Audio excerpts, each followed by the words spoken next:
আসসালামু আলাইকুম, আমি মোহাম্মদ তরিকুল ইসলাম আপনাদের জন্য লিখেছি সেরা অঙ্কের সেরা টেকনিক, অর্থাৎ কিভাবে খুব সহজে অঙ্কের সমাধান মাত্র কয়েক সেকেন্ডে করা যায়। আজকের ভিডিওতে আপনারা দেখতে পাবেন। চলুন দেখি। একটি সংখ্যা ৩০১ থেকে যত বড় ৩৮১ থেকে তত ছোট সংখ্যাটি কত? যেই দুটি সংখ্যা দেওয়া আছে এই দুটি সংখ্যা যোগ করে 2 দ্বারা ভাগ করতে হবে। অর্থাৎ ৩০১ যোগ ৩৮১ ভাগ দিব হলো 2 দ্বারা। ৩০১ আর ৩৮১ যোগ করলে আসে হলো ৬৮২। একে আমরা 2 দ্বারা ভাগ দিব। ৬৮২কে যদি আমরা 2 দ্বারা ভাগ দেই তাহলে আসে হলো ৩৪১। এটি হলো এই প্রশ্নের সমাধান। দুইটি ক্রমিক সংখ্যার বর্গের অন্তর ১৯৯ হলে বড় সংখ্যাটি কত? সেক্ষেত্রে আমাদের মনে রাখতে হবে, যদি বড় সংখ্যা নির্ণয় করতে বলে তাহলে যে সংখ্যাটি দেওয়া আছে তার সাথে 1 যোগ করে 2 দ্বারা ভাগ করতে হবে। আর যদি ছোট সংখ্যা নির্ণয় করতে বলে তাহলে এই সংখ্যাটি থেকে 1 বিয়োগ করে তার সাথে 2 দ্বারা ভাগ করতে হবে। যেহেতু বড় সংখ্যাটি চাইছে, আমরা কি করব, ১৯৯ যোগ দিব 1 ভাগ দিব হলো 2 দ্বারা। তাহলে ১৯৯ আর 1 যোগ করলে আসে হলো 200। 200কে আমরা 2 দ্বারা ভাগ দিব, তাহলে আসে হলো 100।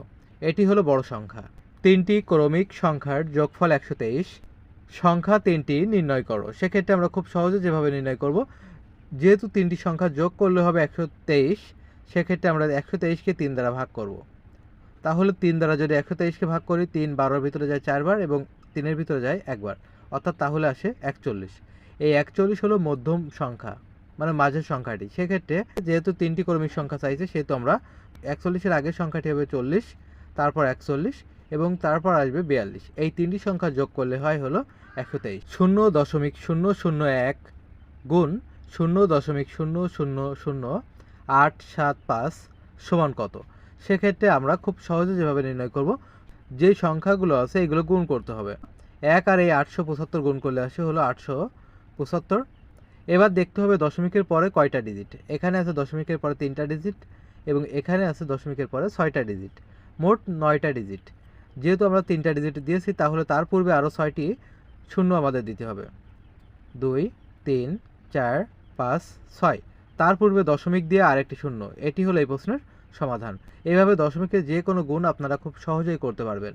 বন্ধুরা, এবার যে অঙ্কটি, এই অঙ্কটি সর্বশেষ অঙ্ক এবং এই অঙ্কের নিয়মে বিভিন্ন প্রতিযোগিতামূলক পরীক্ষাতে এসে থাকে। 1 থেকে 49 পর্যন্ত ক্রমিক সংখ্যার গড় কত? সেক্ষেত্রে আমরা খুব সহজে যেভাবে নির্ণয় করব, যেই দুটি সংখ্যা দেওয়া আছে এই দুটি সংখ্যা যোগ করে তাকে আমরা 2 দ্বারা ভাগ দিব। অর্থাৎ 1 যোগ 49 ভাগ দিব আমরা 2 দ্বারা। তাহলে 1 আর 49 যদি যোগ করা হয় আসে 50। 50কে আমরা 2 দ্বারা ভাগ দিব। 50কে 2 দ্বারা ভাগ দিলে আসে হলো 25। এটি হলো এই প্রশ্নের সমাধান। ধন্যবাদ বন্ধুরা আমাদের এই ভিডিওটি দেখার জন্য। যদি আমাদের ভিডিওটি ভালো লাগে, লাইক কমেন্ট শেয়ার করতে ভুলবেন না। এবং যারা নতুন আছেন, ভিডিওটি দেখছেন, এমন আরও অনেক গণিতের টেকনিক যদি আপনারা শিখতে চান তাহলে অবশ্যই আমাদের আইডিটি ফলো দিয়ে রাখবেন।